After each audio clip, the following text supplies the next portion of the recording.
The global aviation industry, of course, has been hit hard by COVID-19, and many countries have moved to support the airline sector. Canada stands out in that regard with little direct industry support. It's something that the CEO of Airbus took aim at when I talked to him earlier. Here's my conversation with Guillaume Faury. We had more expectations on the support we could have had in Canada, and that's an area of disappointment. We've made it very clear to the government. We think we are an important sector, and if they want to have aviation growing and performing in Canada, it's important that in these difficult moments, airlines and the aerospace industry be supported. It's not been enough in my perspective. But there are many other examples, being in Asia, being in Europe, being in the US, where the sector has been strongly backed to be able to withstand this very difficult crisis for the sector. We've been heavily impacted, probably more than the vast majority of other sectors. And we know there will be a demand going out of the COVID-19 pandemic. Therefore, we need to make sure that the industry will be able to restart or to perform again. And we are supporting many other industries. And that's why this sector is important. It's not just a standalone aviation that matters. It's also a sector that is supporting all other businesses, international activity, tourism, and transport of other forms. In Europe, we've had a very close cooperation with our what we call the home nations of Airbus. And I have to say we've been satisfied with the kind of support we've had. And when I say we, I mean the ecosystem, the environment. I'm not just talking about Airbus. We are a sector that is very much relying on the thousands of suppliers, and we need them in that pandemic and out of the pandemic. And the governments have focused also their efforts on supporting the weakest part of the ecosystem. We have seen sales of the A220. We've seen some cancellations. Air Canada is one airline, whether or not fully confirmed or not, but who suggests they may cancel orders for A220. What's your expectation on that front? Will that change? What do you hope to see for it? The first point I'd like to make is the A220 fleet has remained in flight during the pandemic. And that's a very strong testimony towards the quality and the relevance of that product in this new challenging environment. It proved to be a very economical product, plane for the customers. And that's a very positive point for the plane. Now, we've seen a lot of cancellations in the industry, and Airbus has been impacted to a much lesser impact, to a much lesser extent than other companies. So we are quite satisfied on that front. Actually, the vast majority of the customers, of our customers, have not asked for cancellations. They have asked for deferrals, but they have been focusing their efforts on keeping their production slots as well, because they know there will be a competition out of the pandemic, and they really want to make sure they can access to the best planes. So overall, I was expecting more cancellation than what we've seen so far. Do you expect to see more of your customers in bankruptcy? Do you expect to see more financial difficulties ahead for this industry?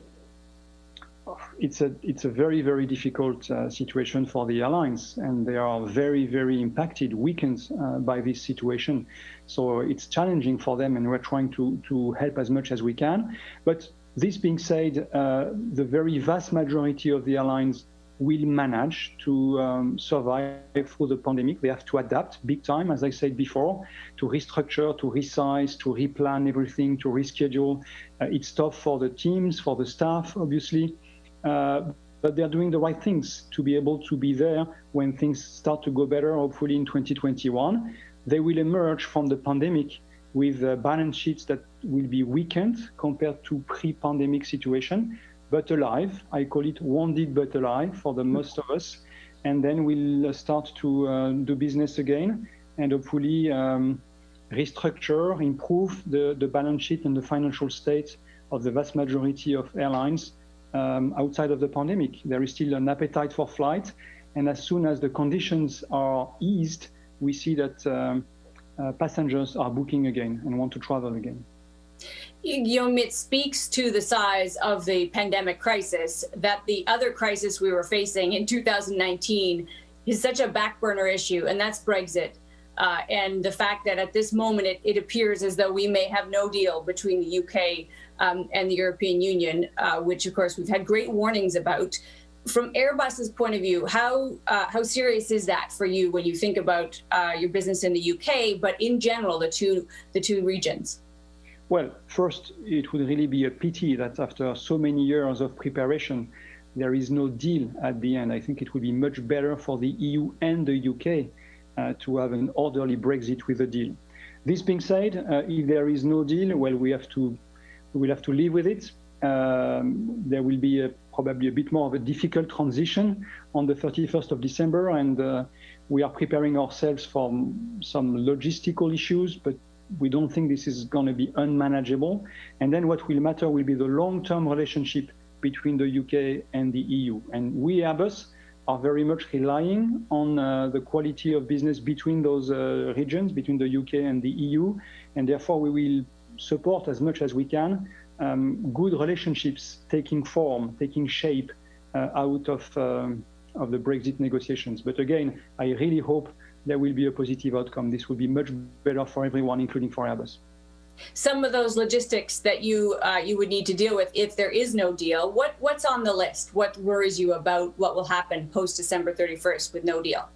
Well, that's primarily what we call the friction at the border, and with the uncertainties of goods moving one direction or the other one, and the new complexity and administrative hurdles and difficulties. But this is probably something that can be managed. But again, there is uncertainty with the no-deal Brexit. Some of the conditions for the no-deal Brexit are, in my understanding, not yet understood. So there is not much time remaining. And the beauty of the deal is that we know on which basis we can separate. Is there an eventuality in which Airbus would have to reconsider production in the UK if things don't sort themselves out? On the short term, we are not in a situation where we have to make decisions. The plant and the activities which are in the UK are performing, and there are productions of wings that are relying on heavy production systems that cannot be moved from one part of Europe to the other one. And anyway, we would not have the intention to do that. Now, again, it comes back to my previous point. For future investment, we will look very much first at the competitiveness of doing business in the UK, and second, at the ability to do business as we were doing before, as we're still doing today, in a very integrated manner between the different countries where we operate in Europe, including in the UK. So I'm more looking on the long term at the new situation and whether this will remain competitive for us to do business in the same way. There may be other areas where you're looking at future investments and relative competitiveness. In North America, is this a period where you would re-examine where you produce, Montreal and Mobile? Are there decisions in your future about what the shape of Airbus's production will look like? Well, we've taken decisions a couple of years ago with the assembly line of the 220 in Mobile. So we have now the production of the 320 family and the 220 family in Mobile. We have the production in Mirabel in Canada for the 220. So that's already a lot on our plate. It fulfills our current needs and expectations. And the plan is just to continue to grow on that basis with those plants when it comes to final assembly lines in North America.